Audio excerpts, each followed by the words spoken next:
Pemirsa, pernikahan Wanda Hamidah dan Cyril Hakim masih hangat dibicarakan.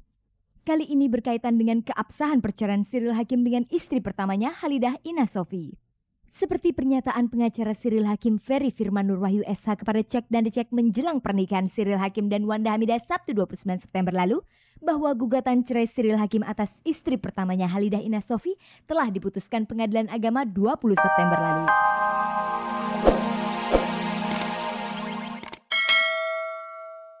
Kayaknya ada sesuatu yang nggak rata gitu di kepala, jadi kalau tidur gitu kayak ada yang nggak rata aja gitu, kayak ada sesuatu ganjel-ganjelan gitu, tapi lama-lama udah jadi biasa. Saya orangnya gerahan, udah gitu tambah rambut kayak gini makin gerahan lagi, apalagi kalau di Jakarta, di Surabaya gitu. Gerah banget, terus cepet keringetan jadinya akhirnya. Terus apalagi ya, mudah dikenali orang, jadi kalau mau berbuat sesuatu yang tidak menyenangkan, sesuatu yang kurang baik, pasti gampang banget ditandain sama orangnya. Adakah tokoh yang memberi mereka inspirasi untuk model rambutnya? Sama bapak saya ya, soalnya 3,5 tahun yang lalu itu sebelum saya begini kan rambut saya tuh pendek banget, cepak. Saya potong hampir sebulan bisa 2 kali. Terus tiba-tiba aja saya pengen nyobain gimana sih kalau rambut saya dipanjangin, terus kayaknya nih kurang lebih nggak jauh kayak bokap saya gitu, soalnya dia rambutnya waktu mudanya gitu juga, begini juga, tapi kok nggak sebesar ini. Dulu aku seneng Lenny Kravitz, jadi pas ngeliat Lenny Kravitz keren banget gitu ya rambutnya. Tapi ternyata Lenny Kravitz itu nggak seperti saya rambutnya gitu. Jadi dia tuh di dreadlock. Mungkin kalau di sini kayak kakak gitu ya, kakak slang gitu. Terus ya banyak lah terinspirasi dari banyak orang. Maksudnya tuh terutama orang-orang hitam kali yang biasanya rambutnya diginiin gitu. Ini jati diri masing-masing. Jadi kenapa saya minta sebelah putih, sebelah hitam, itu karena pribadi saya yang memang kadang-kadang saklek gitu. Jadi ya atau tidak, hitam atau putih. Dalam hal perawatan, apakah mereka tidak mengalami kesulitan? Kalau misalnya lagi mau dibikin kembali, itu tuh dikasih vitamin gitu ya, terus di apa ya namanya, rambutnya tuh dikasih ada vitamin rambut, ada hair tonic, ada vitamin yang juga dimakan, ada yang langsung ke rambutnya, maksud saya gitu. Saya cuci rambut sendiri, hair dryer sendiri, malah kalau misalnya ini kan kalau nggak sisir nih kayak gini, kalau sisir dia lebih kembang lagi.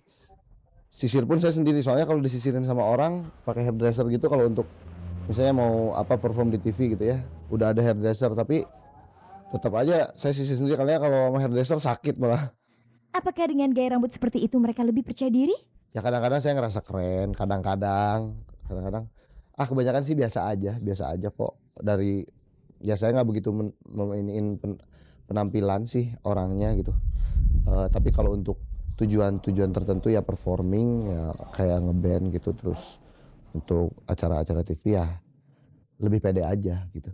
Ya tergantung penilaian orang aja deh. Kalau saya sendiri sih biasa aja gitu.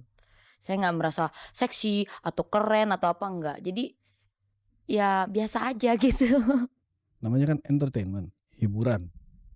Kebanyakan orang tuh istilahnya kalau untuk menghibur harus yang bagus-bagus. Ya mungkin face-nya emang cakep, ganteng, apalah gitu kan. Kalau gue lemah di segi muke, gue bikin aneh sekalian gitu kan. Biarin deh orang lain boleh jual apa gitu, jual muke, body apa, gue jual pale.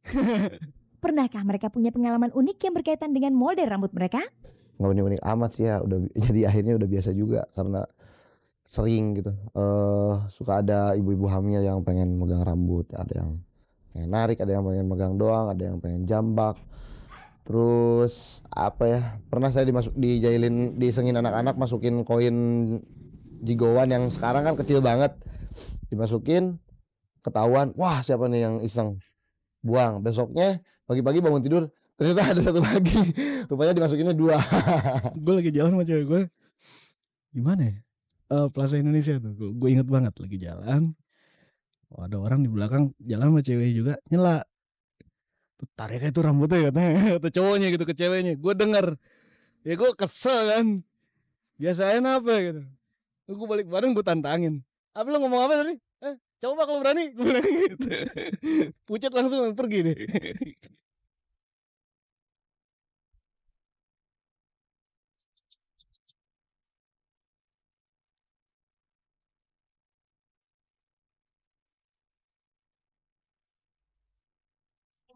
Pemirsa, kesimpang siuran status perceraian Cyril Hakim suami artis Wanda Hamidah akhirnya terjawab juga. Ternyata ketika Wanda dan Cyril menikah Sabtu pekan lalu, status Cyril masih resmi suami dari istri pertamanya Halidah Ina Sofi.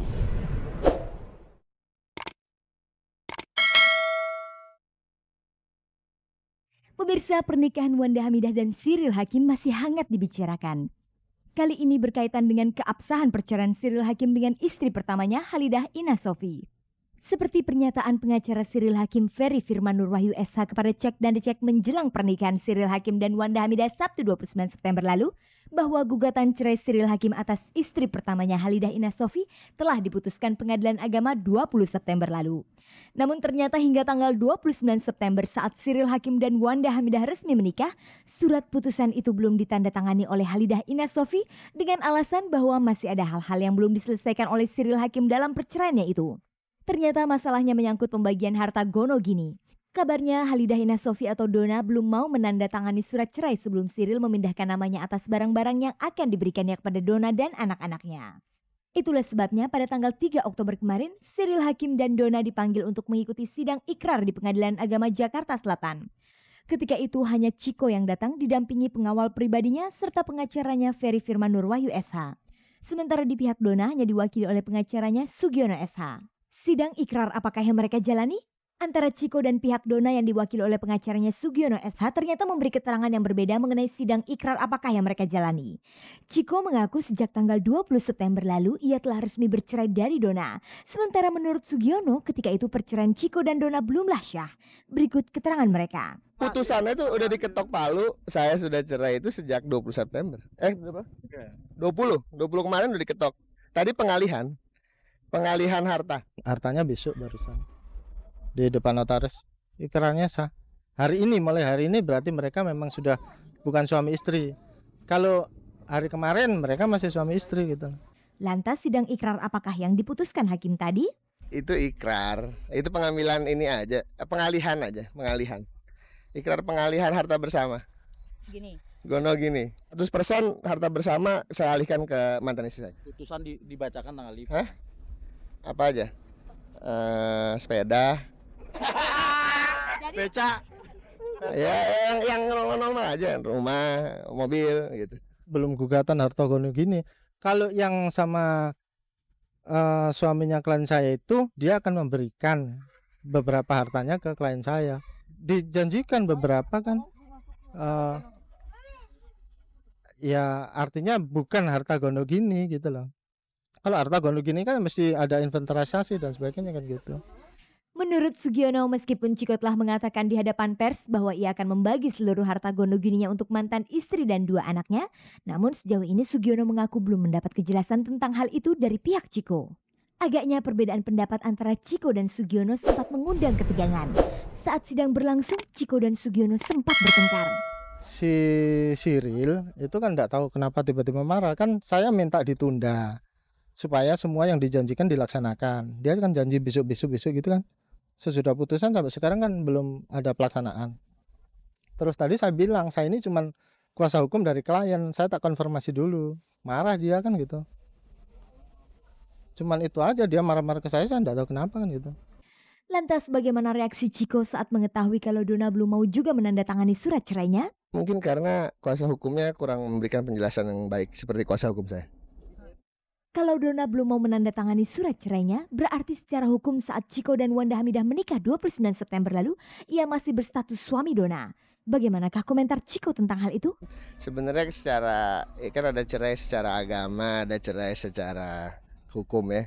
Saya merasa ya saya tuh pisah dengan mantan istri saya tuh udah 1 tahun lebih loh. Pisah rumah loh 1 tahun lebih loh udah. Jadi buat saya ngerti gak sih udah setahun sebenarnya saya udah secara physically cerai gitu. Secara fisik tuh cerai udah setahun lah gitu. Lalu bagaimana hubungan Ciko dan Dona saat ini? So far baik. Jangan dibikin nggak baik dong. Iya kan nanti saya nggak bisa ketemu anak saya.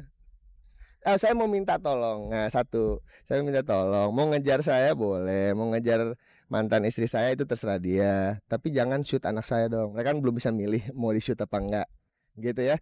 Apapun ininya gitu. Kalaupun ibunya bilang boleh ya saya merasa itu lebih baik enggak lah ya kan, masih kecil lah ngapain sih.